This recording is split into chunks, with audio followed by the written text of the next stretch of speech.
a lot about a number of things that we see in the online world, specifically for home improvement and remodeling companies, things that you may be spending money on that you don't have to, perhaps areas that you should be spending money on but aren't at this point, all with the goal of driving more leads and ultimately more business to you.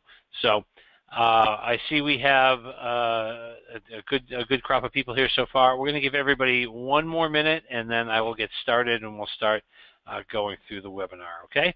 So we'll be back in 60 seconds.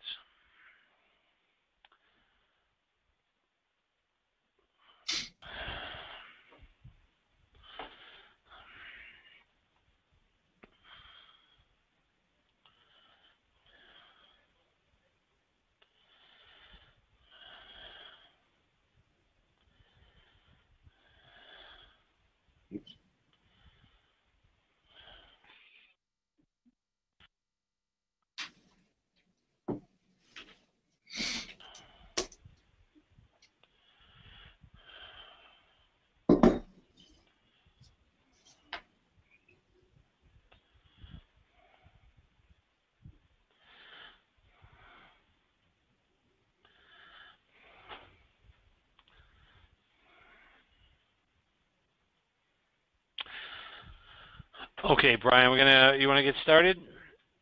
Let's do it. Oh, all right. So, good morning, everybody. Again, thank you for being here and for taking some time out of what I'm sure are your busy schedules to attend our webinar. We're going to talk this morning about 5 myths that are costing your home improvement business money, and talk about ways that you can maybe save a few dollars on your marketing budget, and to also perhaps make some investments that are going to generate a really positive return on investment for you as you think about marketing online, where so many homeowners and consumers are going these days as they start to make these decisions. So the way this is going to work is I'm going to do the first couple of slides and the first couple of topic points here on online marketing. Then I'm going to pass the baton to Brian Kaskavalciyan of gFour Marketing. Let me also say I'm proud that I have even attempted to pronounce his name. So it is it's close, I'm sure, but so I will pass to him to finish up, and then we will save some time at the end to answer any of your questions about the issues here in this webinar, or any issues you have about marketing and online marketing for home improvement in general. Brian and I can both answer after we finish up with the slides. So without further ado, let's jump right in and get started. So we talk about myths, and what I find as I talk with a lot of home improvement companies and executives at home improvement companies is that they have ideas in their head that may be old, or they may have been told certain things that aren't true anymore. And the first myth that I have to jump in on is this, which is that paid search, or pay-per-click marketing, as some of you may know it, is easy to do. And this is a myth that actually Google tried to propagate years ago by saying, hey, you can learn this, you can do this on your own, Mr. Small Business Owner. And maybe many years that was true. It's not true anymore. As we go forward, we'll see that paid search is much more difficult for home improvement than you imagine, and the mistakes can really hurt. So go ahead, let's move forward. And so paid search is easy to do. It's easy to do poorly. It's easy to do expensively. It's easy to do ineffectively, and it's easy to do with the wrong metrics in place. So I'm going to go through each of these one by one to explain how kind of this myth came around. Look, in theory, everybody can do pay-per-click marketing on their own. Roll back here, Brian. When you try and do paid search, there is a learning curve that is fairly steep. And just because you're able to use AdWords, you're able to use Bing and Yahoo,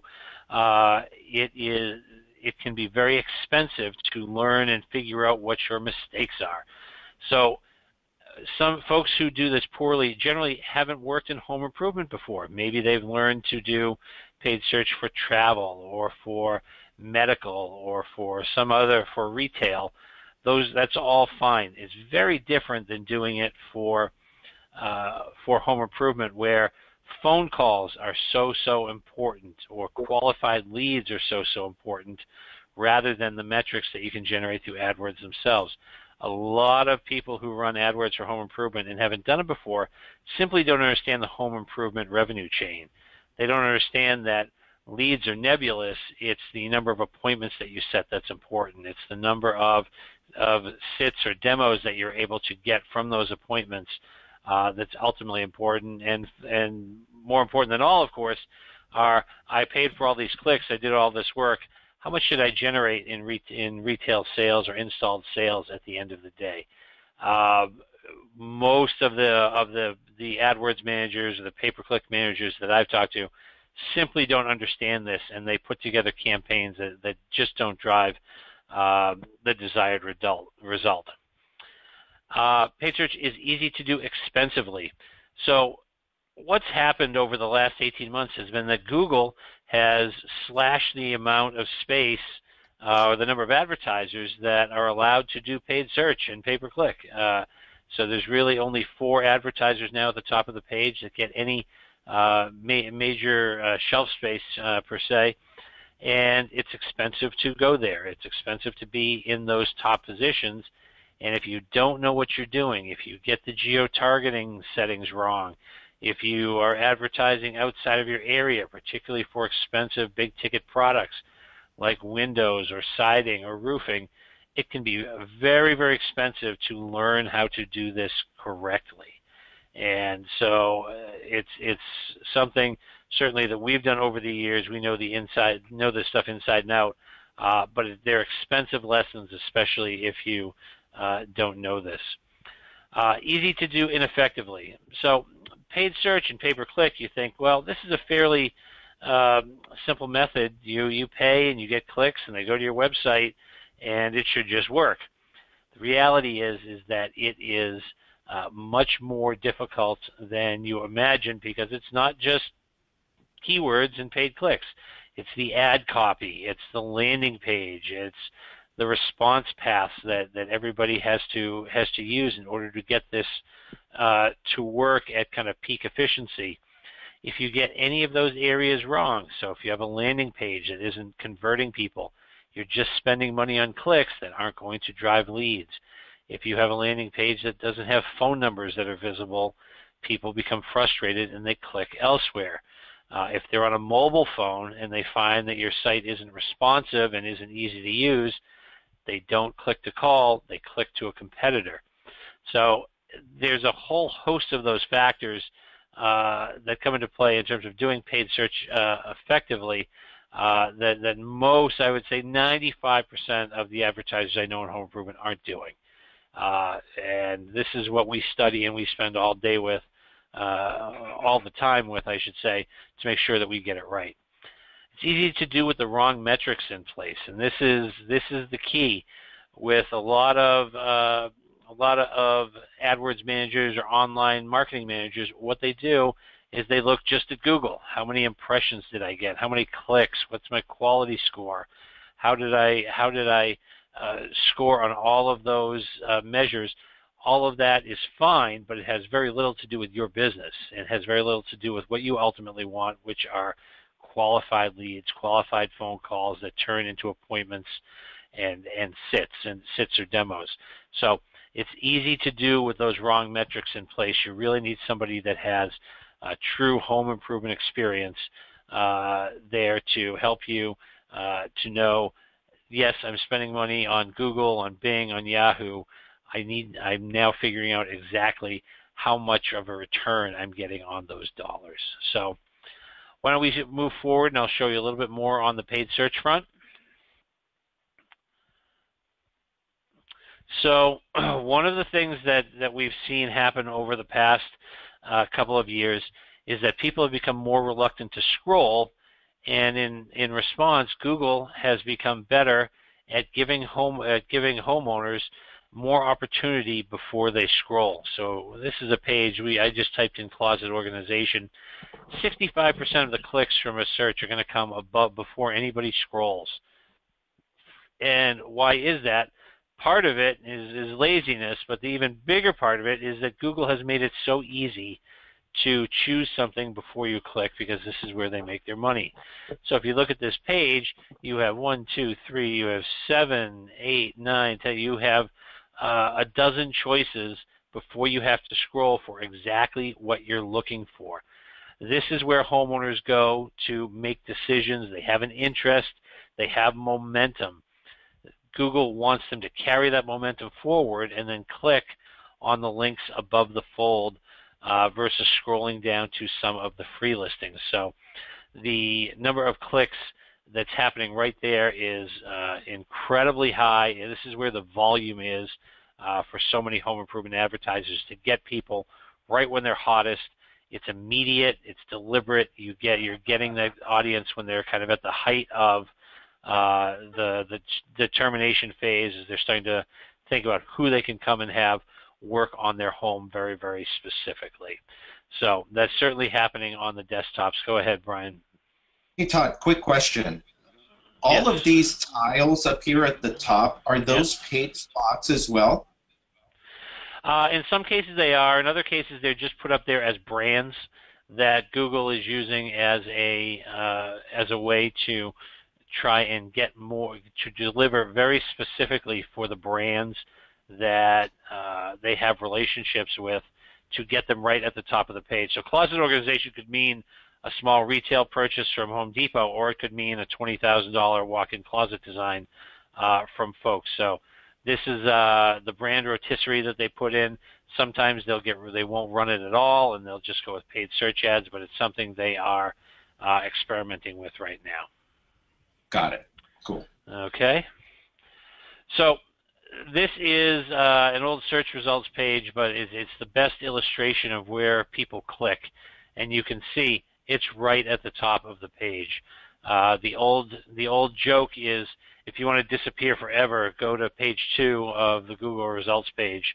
It's down in the single digits percentage-wise, the number of searches that go to that second page, and when you go down to the third page, you're at fractions of 1% of the folks actually go after a click. So they are clicking at the top. You can see that deep red area is where they have been trained over the years to look for immediate answers and then ultimately to immediately click. This is not much different on a mobile phone, where so much of the traffic is coming from, because the mobile phones, you're not at your desk, you're not settled, you're looking on your phone, you want to click something right there with your thumb on the device. So a very similar result we think happens on the paid search side for mobile phones.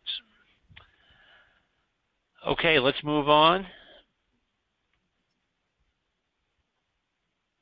And the top of the page is expensive, but the top of the page is also effective. And this is what Google figured out 18 months ago, was that they get rid of a lot of the ads on the side of their search results page and just focused on the top of the pages. And the top of the pages are where so many of the folks were going. What they've been able to do is to raise the price of those ads and those spaces at the top, because they know that's where people are clicking. Now, as a home improvement company, it's great that you can identify the audience. You know exactly where they're going to be. You know exactly what they're going to do when they're looking for a home improvement solution, but it's expensive. And that's where the kicker comes in, is that you need a program that is going to at best minimize those higher costs, but also be effective all the way through the process, having the landing pages, writing the ads, answering the phone, making sure that the offers are strong and able to be seen by everybody. That's how you gain the maximum return on investment from a paid search program.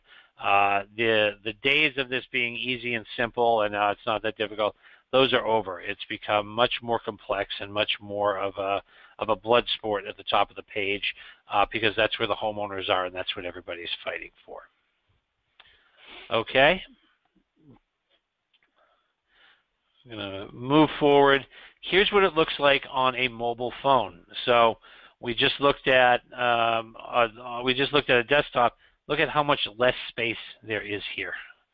You literally have kind of 3 major areas to click on, and that's it. So more than 50% of all searches now are happening on the mobile phone.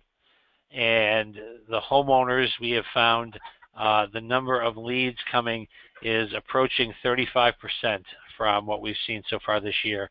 It's coming from mobile phones for home improvement. That's up from 18% a year ago. It's just been a massive change in how the homeowners choose to respond. And so we do everything we can to make sure we're mobile friendly, and your site should certainly be that too if you're going to do online marketing. Okay, go ahead, Brian. And Todd, sorry, that 35% number, that's interesting.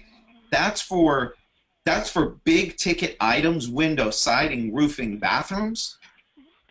It is.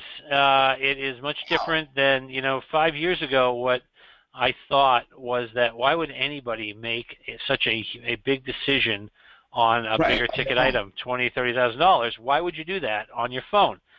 But the screens have gotten better, the websites have gotten better, the entire experience has gotten better, and most importantly, the 45-plus demographic that most home improvement companies are shooting for, that 45-plus demographic has completely adopted mobile phones as a way of acquiring things, looking at things, making decisions.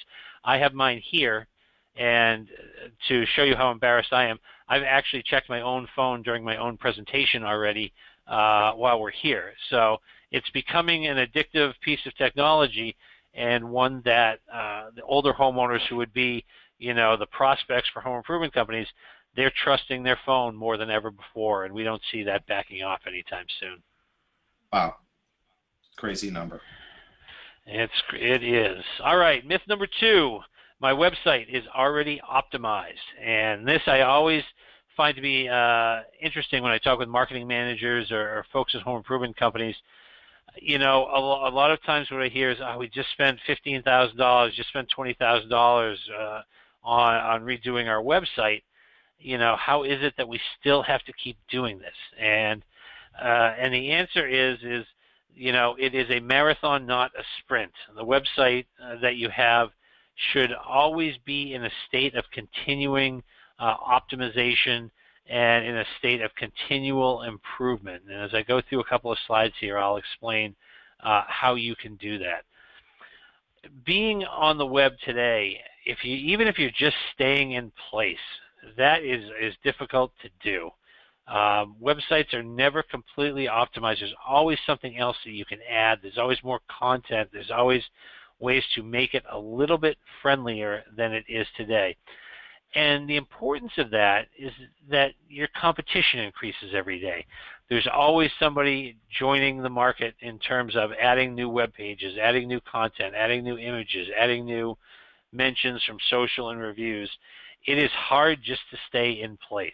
And so the idea is that you can use your ongoing business experiences, photos, reviews, new products, to constantly tell Google, Yahoo, and Bing, hey, we're a live and vibrant company. We have things going on. There's always new information for you to come back to.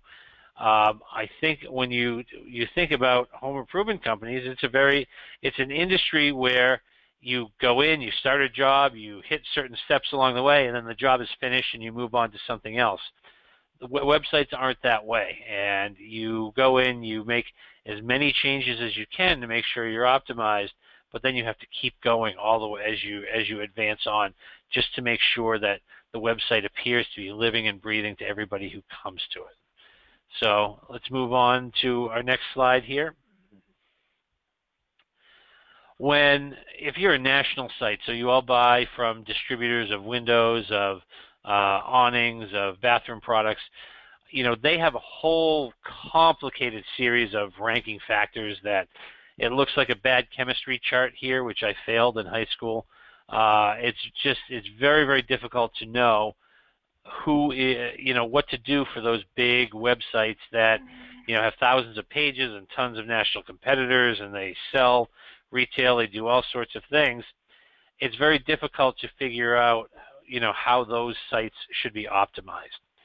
But when we get to local sites, which is on the next slide, it becomes much easier. And most of the home improvement companies I deal with are local in the sense that you serve a 50-mile radius around your business, you serve a 100-mile radius around your business, or you serve 3 states or 1 state or 1 DMA. Those sites are simpler to understand from a business perspective, and Google looks at them and distinguishes the difference between, say, a local bathroom remodeler and Kohler or American Standard. They're very, very different sets of criteria that they go after. And so let me just point out a couple of these in the pie chart that we see here. Down in the lower right, you're going to see something called on-page signals. And on-page signals are really what Google, when they go to your site, they see. They do bathroom remodeling, they do shower, tub and shower conversions, they do liners, or they do roof replacement, fiberboard siding. They're looking for those keywords and those products to understand what your business does and what kind of products and services that you provide. And so that's a big portion of how a local site would look to Google. But as you go around the clock here, so to speak, inbound links, these are links to your website, still a big portion of how Google attributes your success. Reviews, another portion here that you should be thinking of in terms of my site is a living, breathing entity. If I get new reviews to the site, that will help me here on the SEO front. So you all have happy customers. You all have folks who love the work that you've done for them. Get them to put reviews in because it helps your website. Social media is another small part. Behavioral, that's what happens when people go onto your site. Google's watching. Are they spending time there? Are they looking at your pictures? Is there enough content to keep them engaged and moving forward? So these are all different areas that require some kind of upkeep. If you're going to do social media, make sure you have something up there a couple of times a week on Facebook, on Twitter, on any of your Instagram as an example. With something like Instagram, it's great to put up photos of the jobs you've done, put up before and after photos, but also put them on your website. It's all this kind of constant activity that tells Google this is a live company, a live business, and maybe of interest to homeowners when they go to the website. Okay, go ahead, Brian. So adding these blog posts and pictures of completed jobs, this doesn't take somebody who's a master at web design. You need some marketing assistant or somebody part-time who can keep doing these things for you if you don't already have them in your marketing team. Getting reviews is something often done at the sales level. Right after they close out a job and they're asking for referrals, they can also ask for reviews online. If you add new product lines, absolutely add it to your website. They do make a difference. So make sure that you add those as they come in. You add and drop things from the site. And again, just tells Google, we're real active. We've got new things to look at. Okay?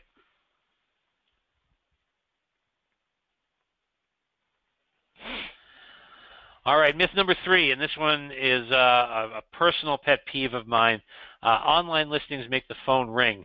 So one of the things that I've been bombarded with, and I know all of you have been bombarded with, are these local listing services. We'll submit your information to all of the directories across the web that homeowners use to find providers. And a lot of times these are software tools, they're automated online tools that you submit your company's info to, and then that info goes out to all of these directories, and you get everything in one clean, simple way to distribute everything. And this is one of the things that drives me insane because I have bought all of this. I have bought all of these listings. I have tried advertising on all of them, and for all the work, it just does not drive the volume of leads and phone calls that's promised in any of the pitches and sales hype that I've heard over time. So let's go ahead. I'll show you the next slide.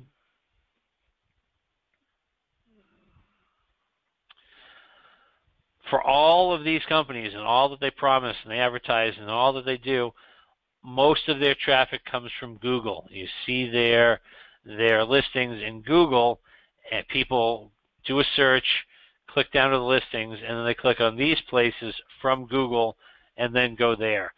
And the question, you know, that I get from so many folks is, then why am I buying all of this listing services? Why am I listening to YP? Why am I listening to the old school offline providers as they go online? And my answer is, hey, they can sell what they want to sell, but just realize Google is going to provide 80 to 90% of the leads that you need, and these other folks altogether are a small percentage of that. So the next time you get some of these pitches, just remember, when it comes to actual leads in the door, Google is far and away the biggest of everybody, and all of these other folks are really small relative to what Google does.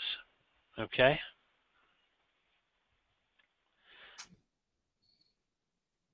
So the pitches are everywhere. You have all gotten Yellow Pages solicitations, I'm sure.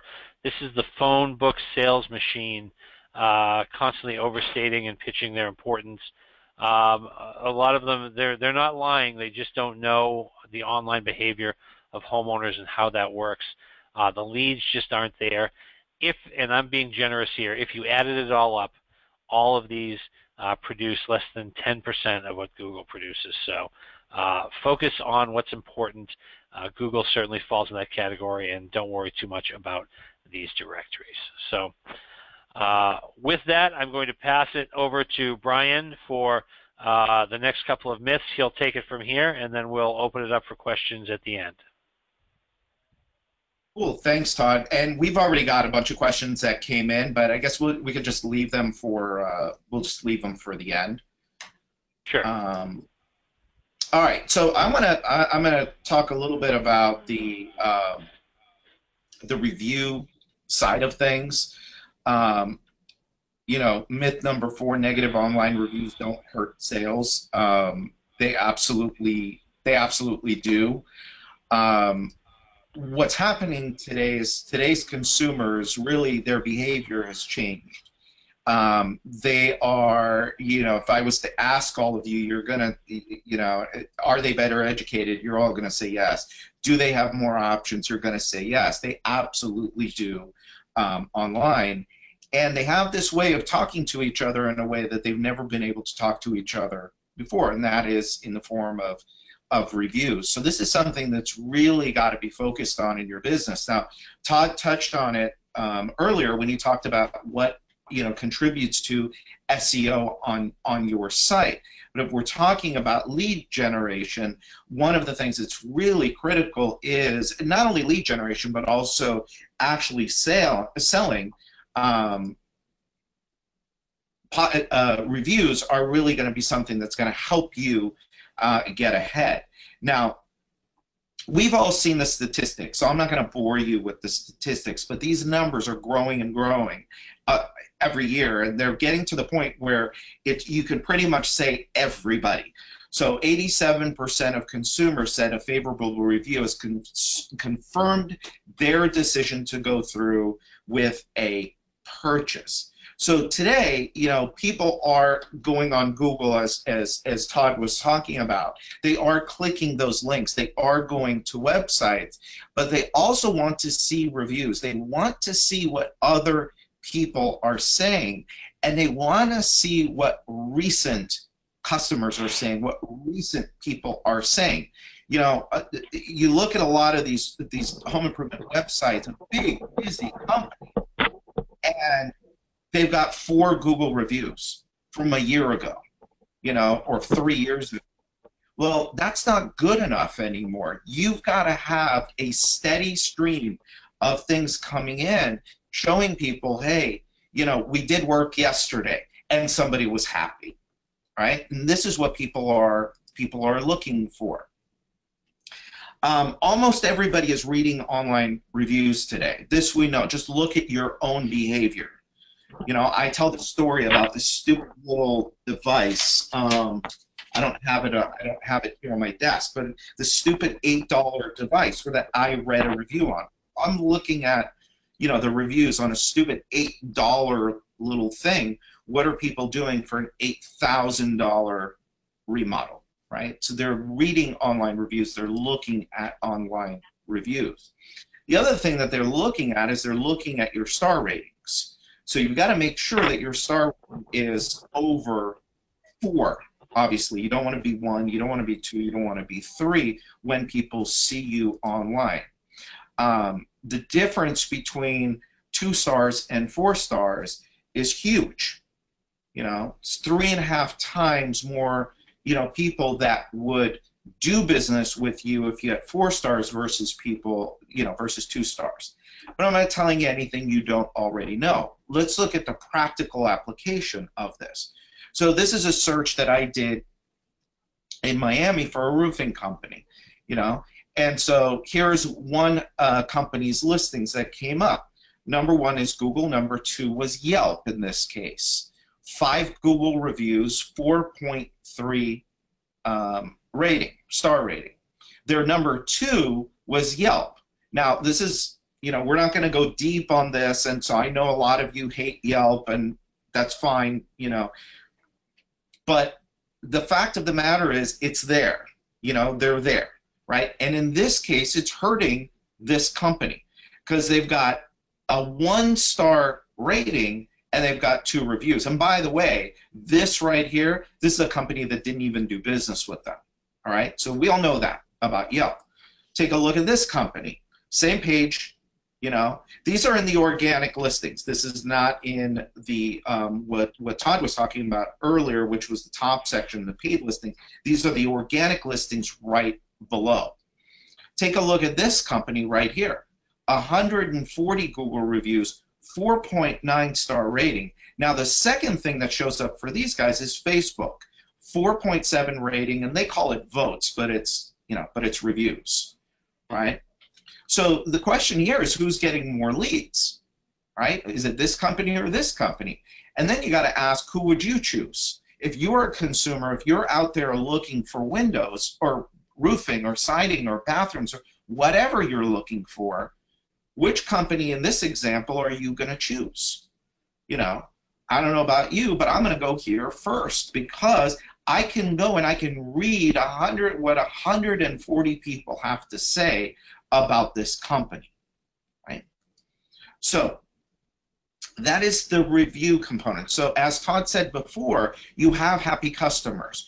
You've got to be focused on how do we get those happy customers to go online and write reviews for us in the places that matter.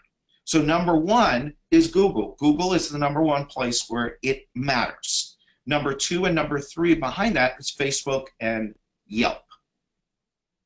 Right? So that's number 4. Number 5, any lead that doesn't convert, that doesn't sell, is a waste of time and money. So this is an area that we're actually doing a lot more work in than ever before. Typically, if anybody knows us, and Todd, if you don't mind, maybe I'll just tell everybody at the end a little bit about what gFour does. But we focus on the after-sale marketing, the after-sale activities. But I've been getting a lot of people asking me about, well, but wait a minute, what about all of these leads that don't convert?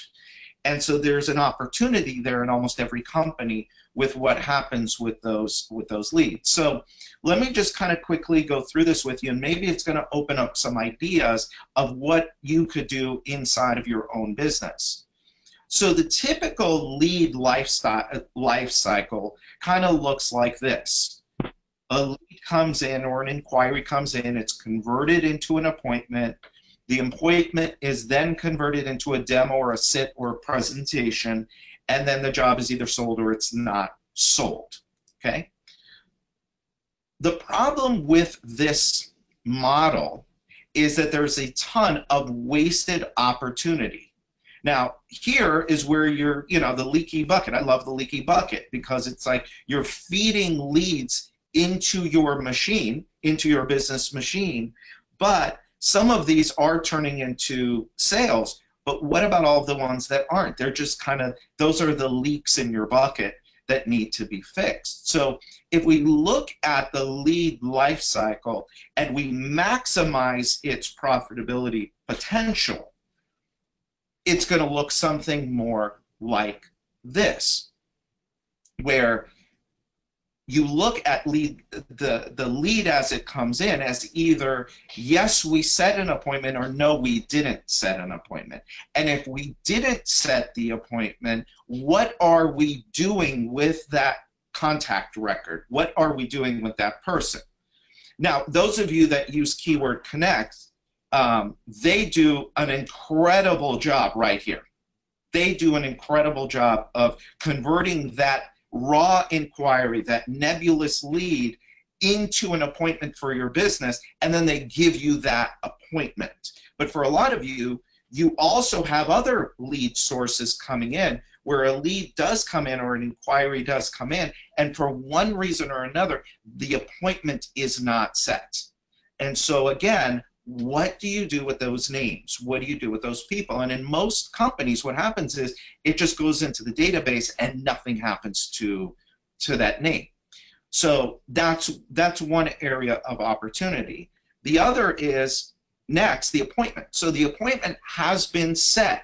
We have an appointment with people, but either it did demo, which is this line here, or it didn't demo.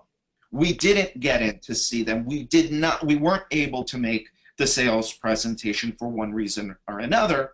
Again, what do you do with those people? Now, a lot of companies, and we'll talk about some ideas here of what you can do, but again, a lot of companies, they'll call them once or twice and try and reschedule them, but then boom, that's it. They're on to the next crop of new leads.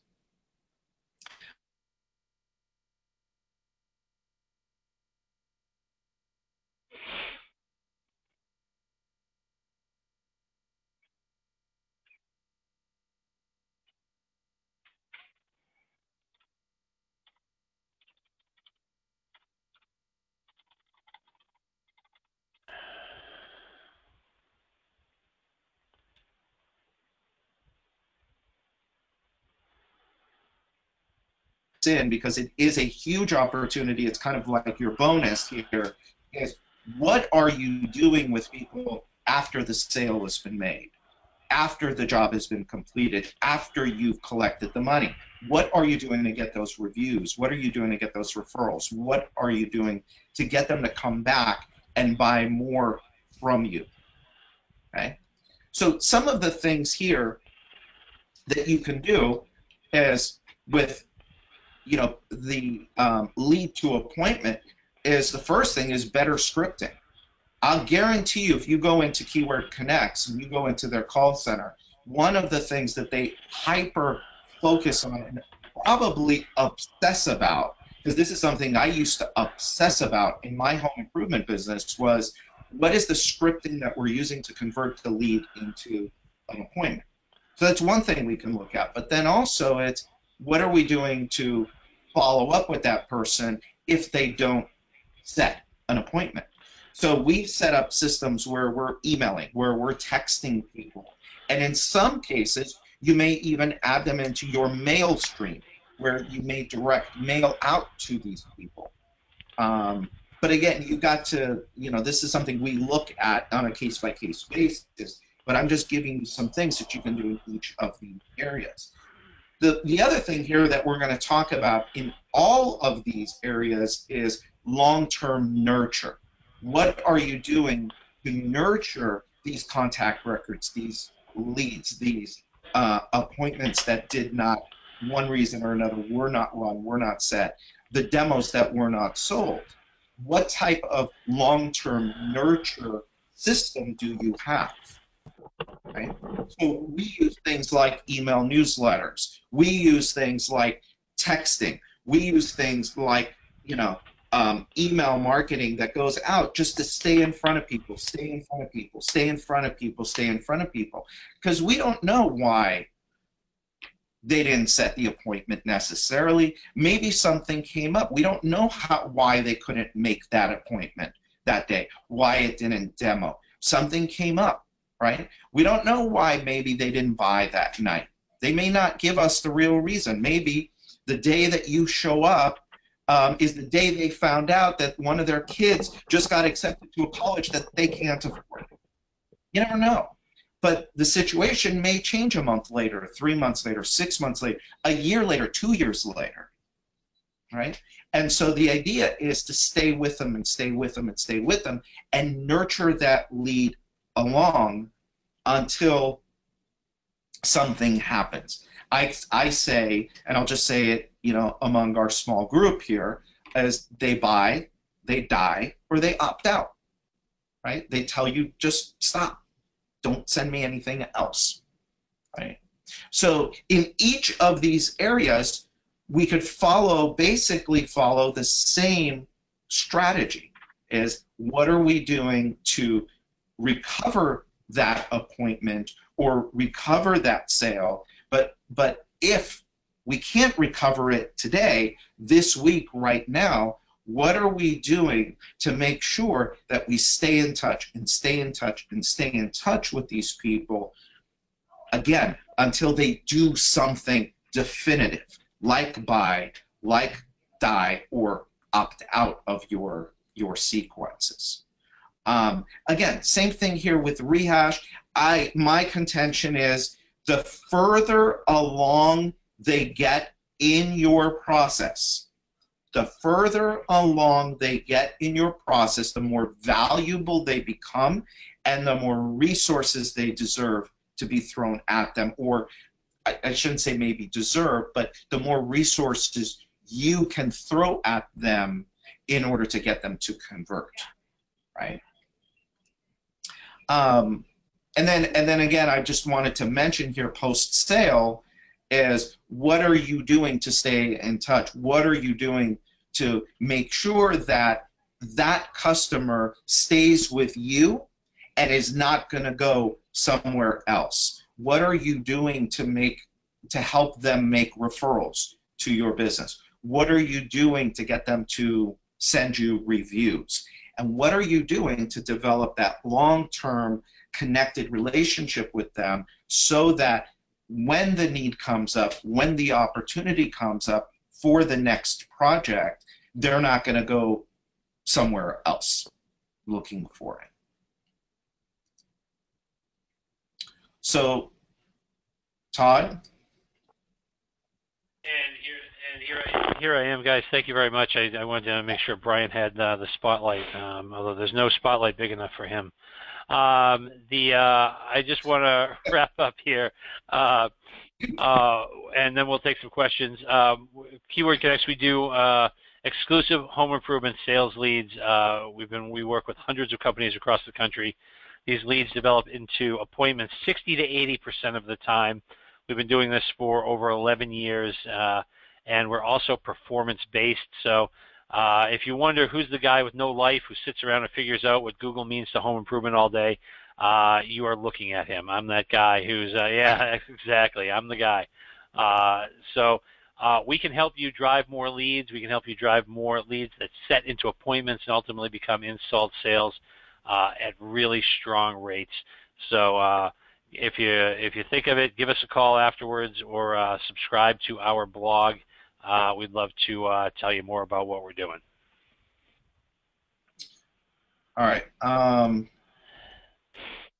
I have the console here, so let me throw some questions at you, Todd. Most of the questions are for you, not for me.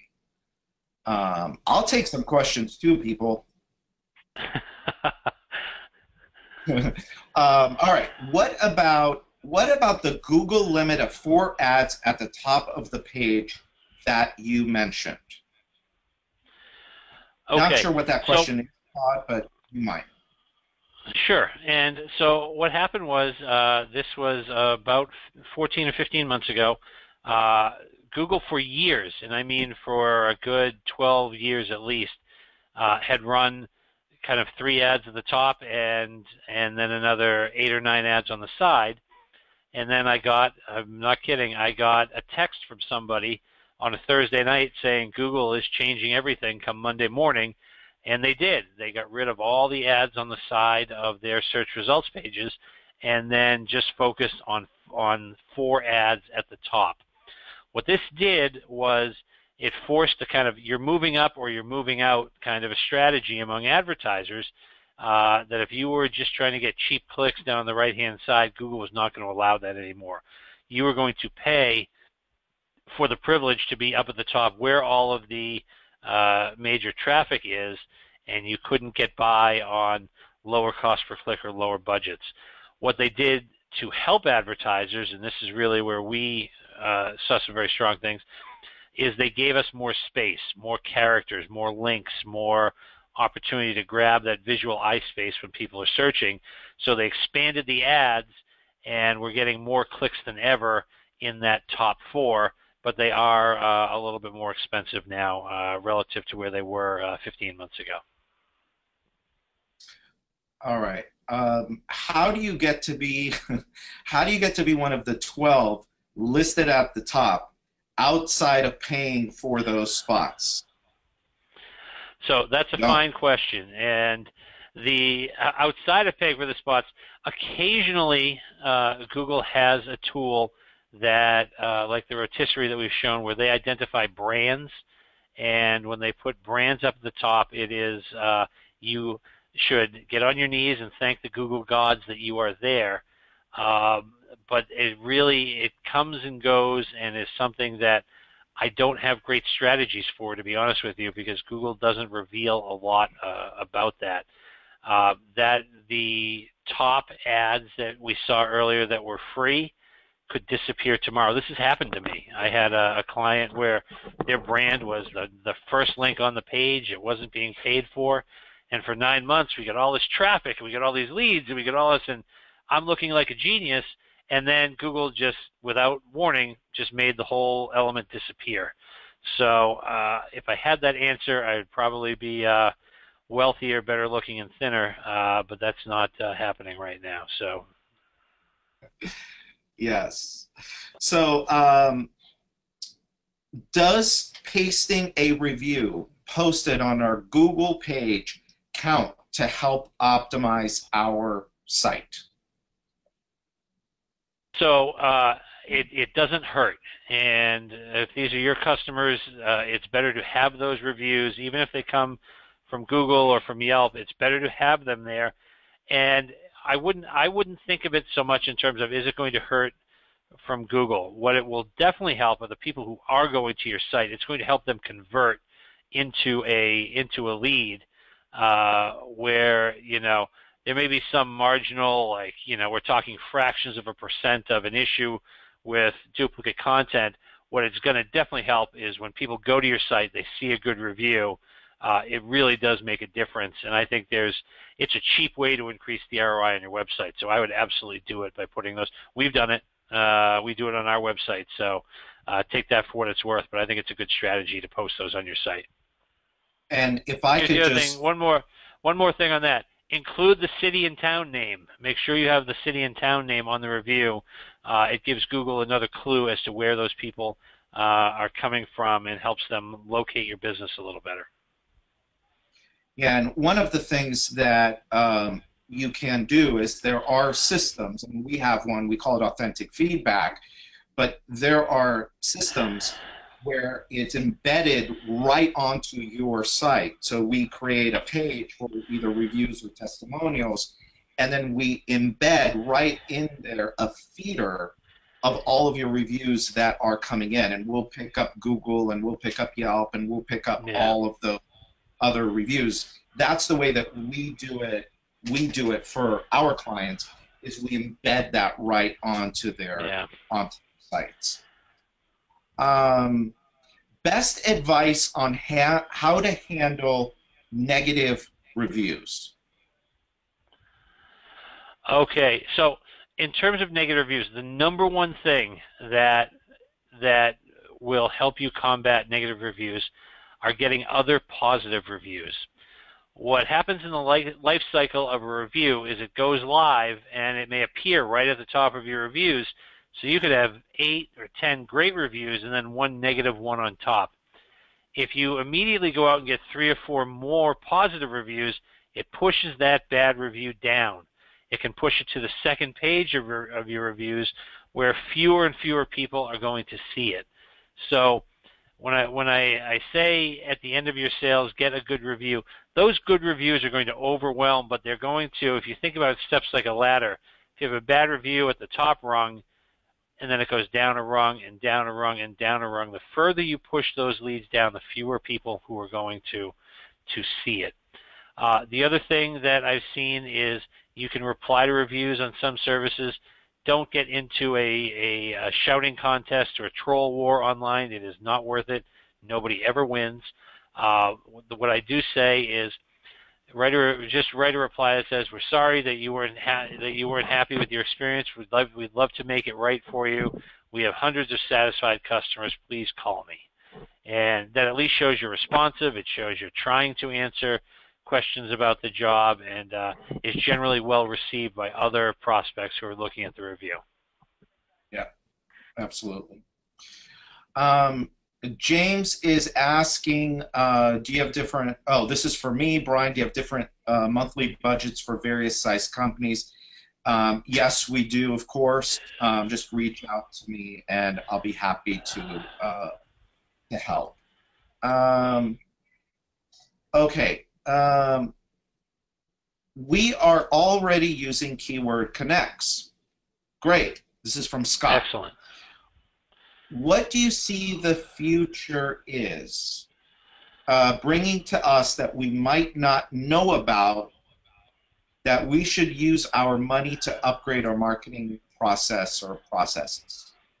Basically, what's coming down the pike, I guess. All right. So I'll tell you a couple of things that I can share with you, I think, at this point.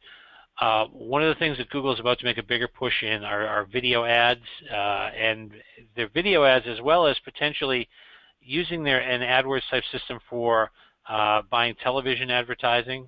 They have tried this before. It didn't work out real well, but they're just relaunching this right now. And so you may at some point be able to buy offline ads in conjunction with online video buys that I'm keeping a real strong eye on.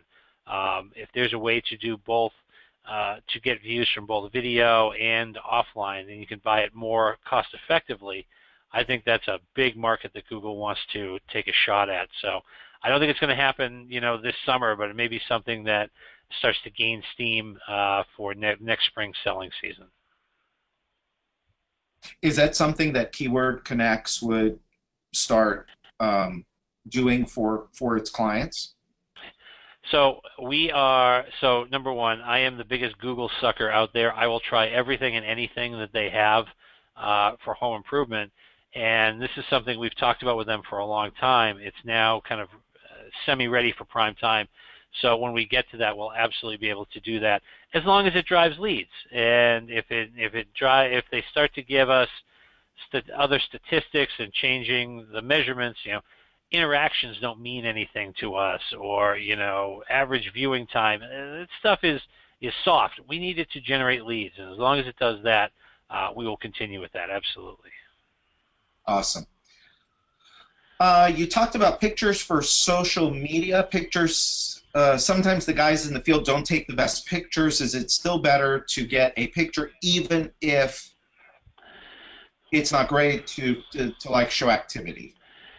Yes, absolutely. And it doesn't take long. It doesn't take long. You know what I see a lot of folks doing, especially on the kitchen and bath side, is they're taking half-day photography classes and just showing people real brief things.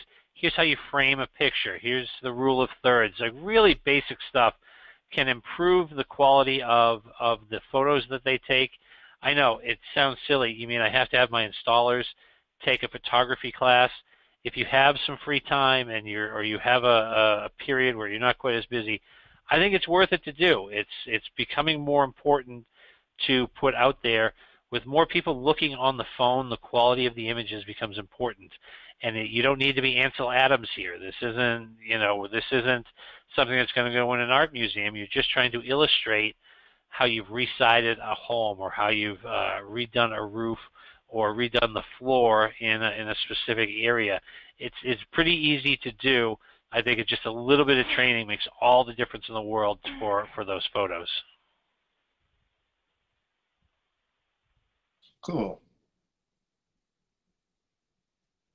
Todd, with Google owning YouTube, will Yes. Keyword start adding YouTube AdWords to have ads that run before viewing YouTube videos? That's a great question.